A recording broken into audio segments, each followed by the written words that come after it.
आज इंडिया में हजारों इंडियन और फॉरेन ब्रांड्स हैं, लेकिन एक जमाने में कुछ बड़ी इंडियन कंपनीज का राज हुआ करता था। जैसे विजय माल्या की किंगफिशर, जो जमीन पर शराब और आसमान में प्लेन उड़ाया करती थी। ऐसे ही भारत की सड़कों पर दौड़ती नजर आती थी एटलस साइकिल। लेकिन कैसे देश की ऐसी 5 टॉप कंपनी रातों रात बर्बाद हो गई, चलिए जानते हैं। Number 1, Kingfisher Airlines. Kingfisher Airlines को Bengaluru based company United Breweries Holding Limited ने साल 2003 में शुरू किया था। तब कंपनी के हेड विजय माल्या थे। 2005 में किंगफिशर फ्लाइट शुरू की गई। किंगफिशर एयरलाइंस उस समय की हॉटेस्ट एयरलाइन थी, जिसमें हर कोई ट्रैवल करना चाहता था। खूबसूरत air hostess, world class food and beverages की पहचान बन गए थे। 2009 तक इस एयरलाइन से मंथली 1 मिलियन से ज्यादा पैसेंजर ट्रैवल करते थे, जो उस समय का एक बहुत बड़ा नंबर था। लेकिन 3 गलतियों से किंगफिशर बर्बाद हो गई। पहला रीजन, विजय माल्या ने एयरलाइन बिजनेस को एक्सपांड करने के लिए ठप पड़ चुकी डेक्कन एयरलाइन को खरीदा, जिसका कर्ज वो नहीं चुका पाए। दूसरा रीजन था बिना प्रिपरेशन के इंटरनेशनल फ्लाइट शुरू करना और डोमेस्टिक मार्केट से डिस्ट्रैक्ट होना, जिससे कंपनी को भारी लॉस हुआ। तीसरा रीजन था लॉस रिकवरी के लिए प्रीमियम फ्लाइट्स को लो कॉस्ट कर देना, जिससे कंपनी ने अपने सारे लॉयल पैसेंजर्स खो दिए और देखते ही देखते ये कंपनी बर्बाद हो गई। नंबर 2,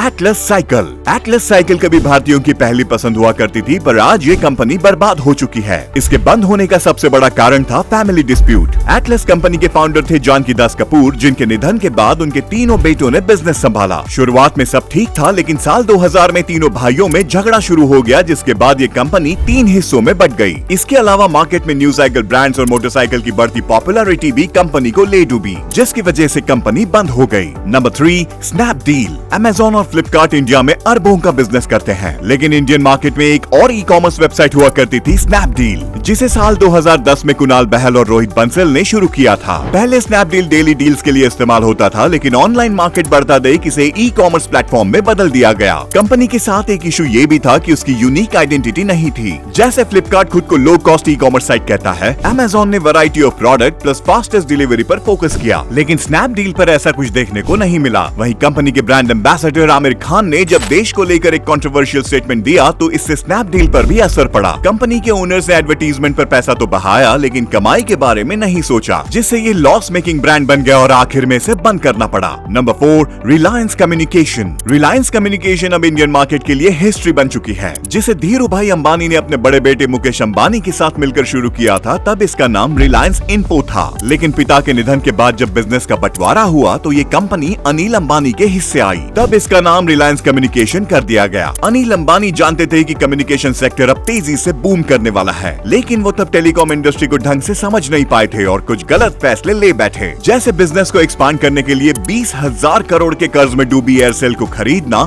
और उस समय की मार्केट डिमांड को निगलेक्ट करना। फिर भी ये कंपनी जैसे तैसे चल रही थी, लेकिन 2016 में जियो का तूफान आया, जो रिलायंस कम्युनिकेशन को ले डूबा। Number 5, Micromax. साल 2000 में जब माइक्रोमैक्स आया, तब वो नोकिया और एयरटेल जैसी कंपनीज के लिए इंडिया में स्पेशलाइज्ड हार्डवेयर बनाता था, लेकिन मार्केट में मोबाइल फोन्स की बढ़ती डिमांड को देखकर माइक्रोमैक्स ने 2008 में मोबाइल फोन बनाना शुरू कर दिए। अट्रैक्टिव मोबाइल मॉडल्स की वजह से 5 सालों में ही ये इंडिया की नंबर 1 मोबाइल कंपनी बन गई और वर्ल्ड की टॉप 10 कंपनीज में भी काउंट की जाने लगी। माइक्रोमैक्स अपने फोन्स के मॉडल चाइना से इंपोर्ट कराती थी, लेकिन इंडियन मार्केट का पोटेंशियल देख वीवो, ओप्पो जैसी चाइनीज कंपनीज खुद इंडिया में आ गई, जिन्होंने कम दाम में बेहतर मोबाइल फोन मार्केट में उतारे, जिनसे माइक्रोमैक्स कम्पीट नहीं कर पाया और कंपनी बर्बाद हो गई। वैसे क्या आपने कभी इन ब्रांड्स के किसी प्रोडक्ट या सर्विस को यूज किया है? कमेंट्स में बताइए। वीडियो इन्फॉर्मेटिव लगा हो तो लाइक शेयर जरूर कीजिए।